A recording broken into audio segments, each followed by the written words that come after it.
My husband and mother-in-law chuckled and pulled out a piece of paper. It contained absurd terms like entrusting the house to my husband and not complaining, and it even had my mother's signature on it. I could only think someone scammed and forced her to sign this. This is completely invalid. This is clearly a scam, I said. Yes, this is my handwriting, my mother calmly admitted. Without understanding, we were kicked out of the house and handed a filled-out divorce form.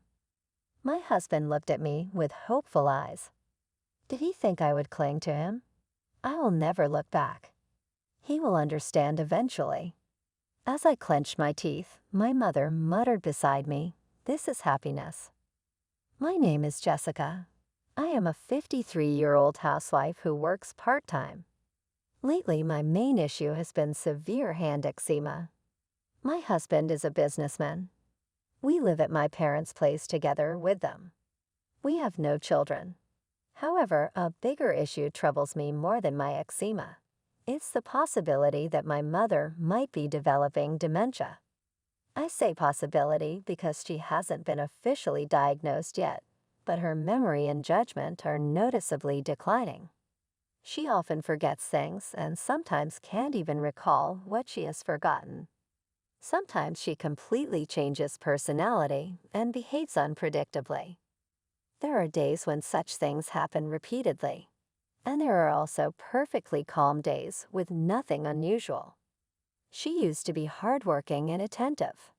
Ever since she injured her knee, she has mostly stayed indoors, and her condition seems to have worsened gradually. Her knee pain has healed, but for some reason, I don't want her to go out alone. My father and I continue to live our daily lives while taking care of her. While I'm at my part-time job, my father watches over her at home, so he can respond immediately if anything happens. I'm worried about her symptoms worsening and feeling anxious about my uncooperative husband. We need to come up with a plan for the future. One day, my father became seriously ill and needed long-term hospitalization, making it impossible to leave my mother alone. It wasn't like I could afford to take time off from work. When I talked to my husband about it, he reacted as if it was someone else's problem, saying, "You worry too much. Fires can start from unattended flames, and she could get lost." "You worry too much. What if something happens?" I replied. "If you start worrying about that, there's no end to it." My husband clearly seemed annoyed. He's lived with my mother for a long time, but this attitude was too much. After all, the reason we were living together was because of my husband's insufficient income, and we were staying as dependents. Even a crane would feel the urge to pay a favor. Doesn't he have that kind of consideration at all? Then why don't you quit your job and take care of her, he suggested. It's not that simple. Even though it was just a part-time job, I had no intention of quitting my long-term position. The income was decent, and it made me want to ask him if he would support me. I think we can live as we have up till now if we use care services and with your cooperation, I suggested. Why me? Just occasionally would be enough. But it's your mother, right? That's true, but still, it has nothing to do with me. Handle it yourself. That way of speaking is, first of all, is her condition bad enough to need care services? That's for the hospital to decide.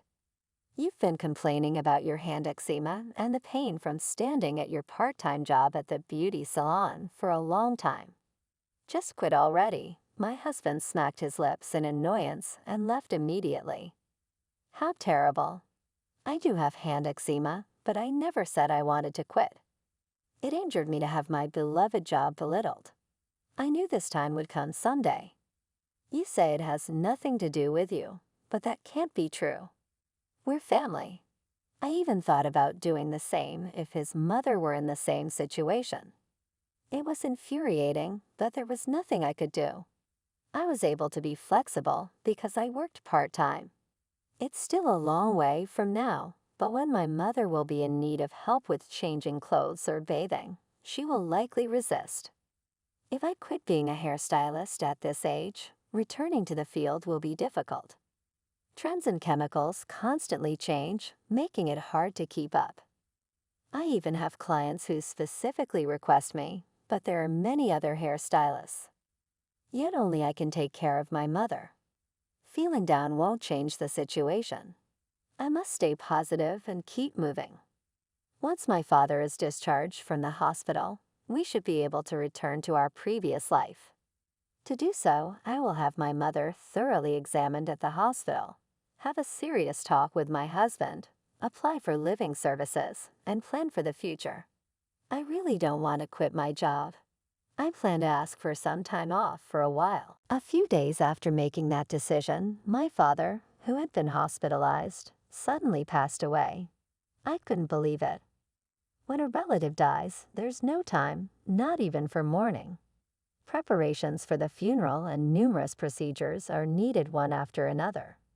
My mother was devastated, sometimes looking dazed like a child and occasionally bursting into tears, unable to control her emotions. Dressed in mourning clothes, my mother seemed transformed, fulfilling her role as the chief mourner with dignity. I also did my best to support her, staying by her side throughout. It was quick, but we got to send off my father. For the first time, we truly felt the loneliness of his absence, both emotionally and physically exhausted. He wasn't talkative, but I remember my kind-hearted father. I understand that he is gone, but his chair, teacup, reading glasses, and the novel he was halfway through reading were still as they were left. Neither my mother nor I were ready to put these things away yet. It was at this time that my husband brought his parents over. Indeed, he had said this morning that he would bring them to help clean up the house. While I appreciated the thought, I was not ready yet, so I decided to decline their help and just serve them tea before asking them to leave. My mother seemed quite tired and soon began dozing off. I wanted to leave her undisturbed. I led my in-laws to the dining room and prepared tea. My husband demanded, "Not tea, make coffee and bring out something sweet." I momentarily thought, "These are your parents. Why don't you handle it?" But harboring resentment for long is pointless. I've decided to live positively. "Let's call a service to dispose of the large items quickly," said my mother-in-law and husband. I wish they wouldn't decide everything on their own. "I'm sorry, but I'm not ready to clean up yet," I said. "What?" My mother-in-law was surprised. "Let's postpone it for a little while longer. My mother and I are emotionally not ready yet." When I explained this, my mother-in-law looked doubtful and argued, "That's troublesome. We can't do that." I couldn't understand why it would be troublesome for her. I looked at my husband for his reaction, but he avoided my gaze. The house has already been passed on to the eldest son and his wife. The renovations are about to start soon. "And what about where we will go?" I asked, confused. "I'm sorry, I don't quite understand what you mean." Suddenly, my husband declared, "From now on, I'll live here with my parents." "What are you talking about?"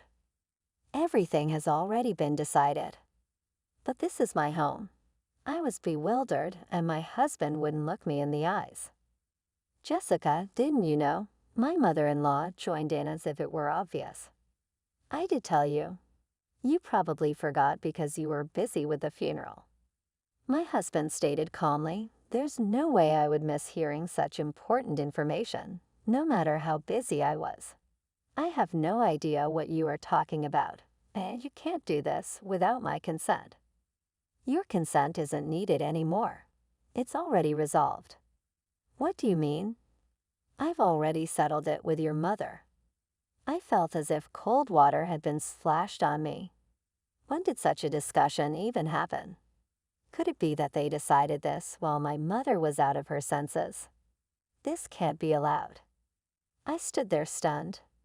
My mother-in-law addressed my husband. "You know, someone who has quit their job and does nothing, and an old person who needs lots of care can be a handful, right?" My husband nodded in agreement. "That's right. That's why you two need to leave this house, and preferably soon."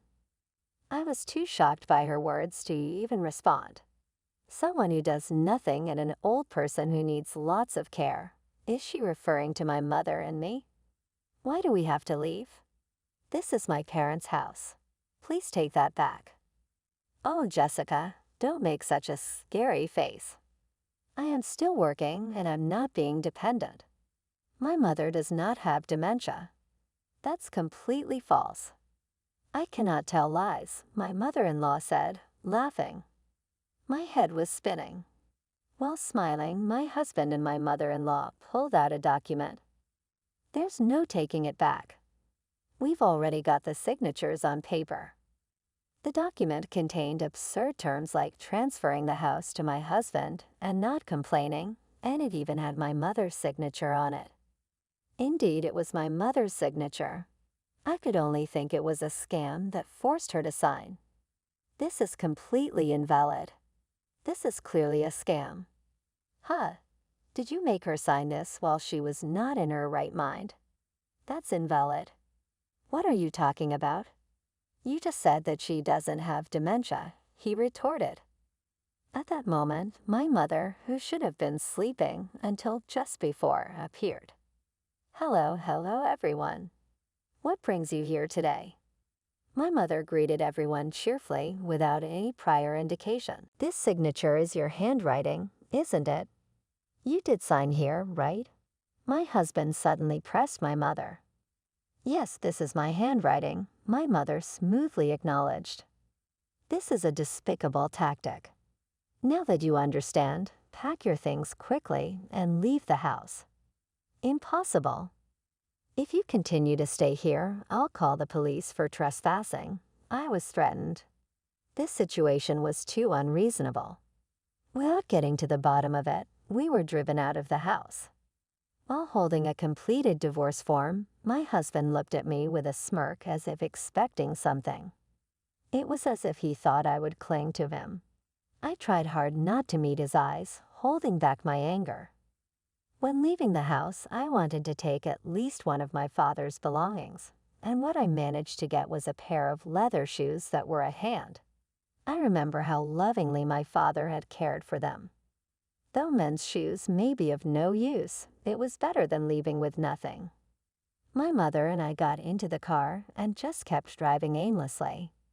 Anger towards my husband and his parents, sadness over what I had lost, and a vague sense of anxiety mixed together, carrying an immense sense of despair. I wondered how my mother and I would go on from here. It seemed impossible to have hope anymore. I couldn't stop my tears. What the belongings of my father that I could hardly take with me? My mother had said memories are enough, so I had given up, but if there was still something left, I indeed wanted to keep it. I left my mother with a neighbor and headed to my childhood home for the first time in a while.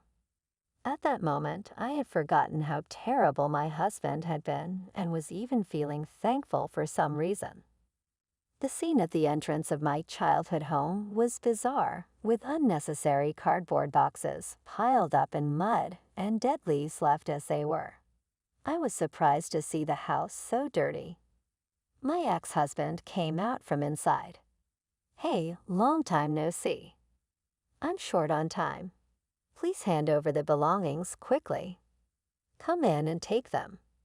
It had been a long time since I returned to my childhood home, and it was so dirty that I hesitated to even take off my shoes.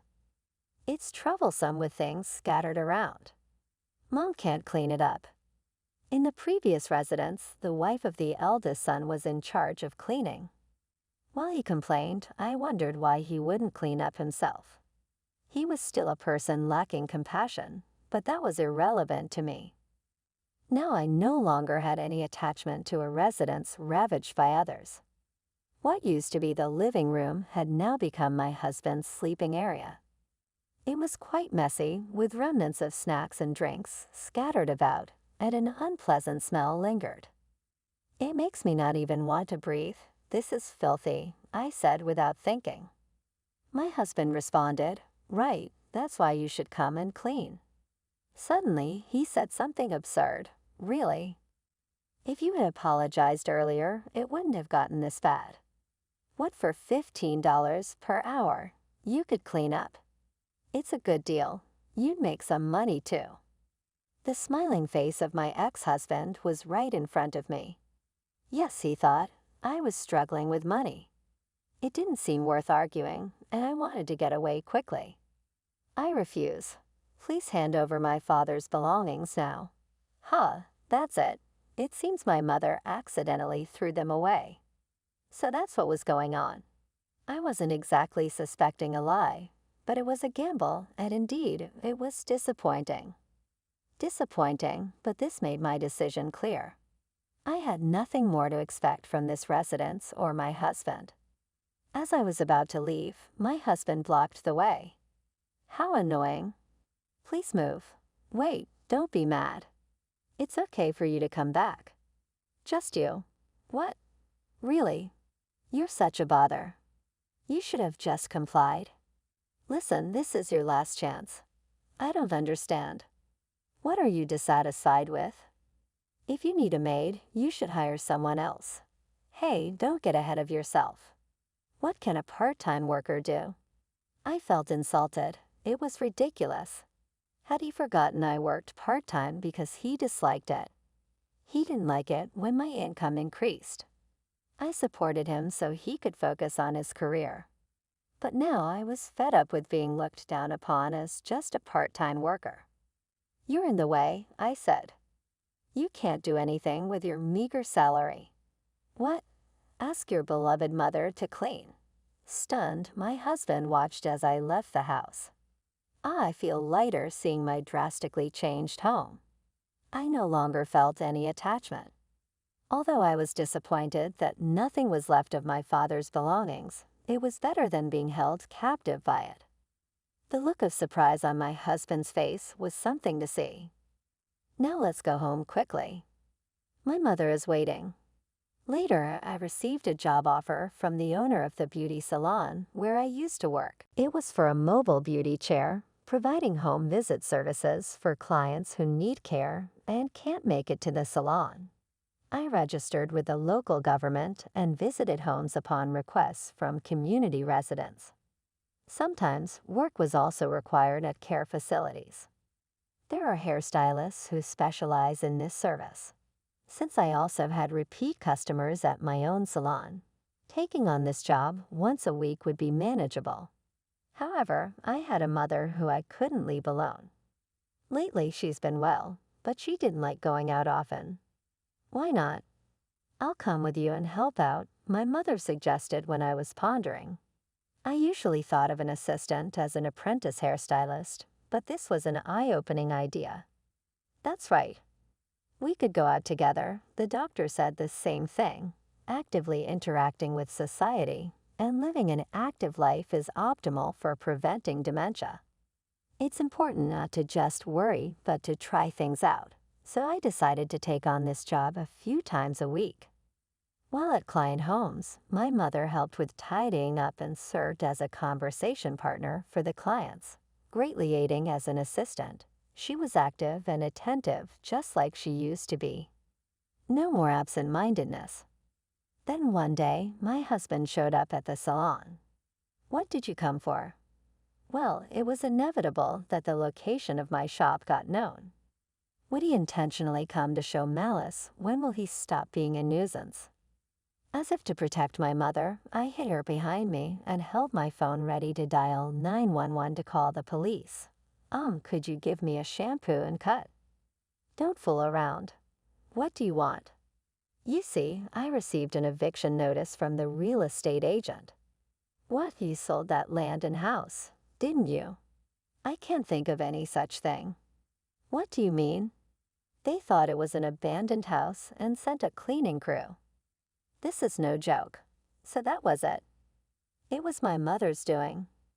My mother had let go of the family home, or had the change of ownership she mentioned before been completed. Wait a minute, the only thing my mother signed was that suspicious contract. Did you think that homemade documents settled everything? I thought you were incompetent, but not to this extent. I'm at a loss for words. Give it back, that's my house. And it seems the demolition has already started. I don't know anything about that. Are you going to kick my elderly parents out of their home? You dare say that after you took my mother's house. I don't care, then I'll make this house my own. Owning a salon and having a maid. Isn't that perfect? My husband opened the door to the house attached to the shop. Don't enter without permission. Just as I was about to call the police, my husband suddenly calmed down. It was for a mobile beauty chair, providing home visit services for clients who need care and can't make it to the salon. I registered with the local government and visited homes upon requests from community residents. Sometimes work was also required at care facilities. There are hairstylists who specialize in this service. Since I also had repeat customers at my own salon, taking on this job once a week would be manageable. However, I had a mother who I couldn't leave alone. Lately she's been well, but she didn't like going out often. Why not? I'll come with you and help out, my mother suggested when I was pondering. I usually thought of an assistant as an apprentice hairstylist, but this was an eye-opening idea. That's right. We could go out together, the doctor said the same thing. Actively interacting with society and living an active life is optimal for preventing dementia. It's important not to just worry, but to try things out. So I decided to take on this job a few times a week. While at client homes, my mother helped with tidying up and served as a conversation partner for the clients, greatly aiding as an assistant. She was active and attentive, just like she used to be. No more absent-mindedness. Then one day, my husband showed up at the salon. What did you come for? Well, it was inevitable that the location of my shop got known. Would he intentionally come to show malice? When will he stop being a nuisance? As if to protect my mother, I hid her behind me and held my phone ready to dial 911 to call the police. Could you give me a shampoo and cut? Don't fool around. What do you want? You see, I received an eviction notice from the real estate agent. What, you sold that land and house, didn't you? I can't think of any such thing.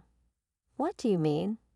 They thought it was an abandoned house and sent a cleaning crew. This is no joke. So that was it. It was my mother's doing. My mother had let go of the family home, or had the change of ownership she mentioned before been completed. Wait a minute, the only thing my mother signed was that suspicious contract.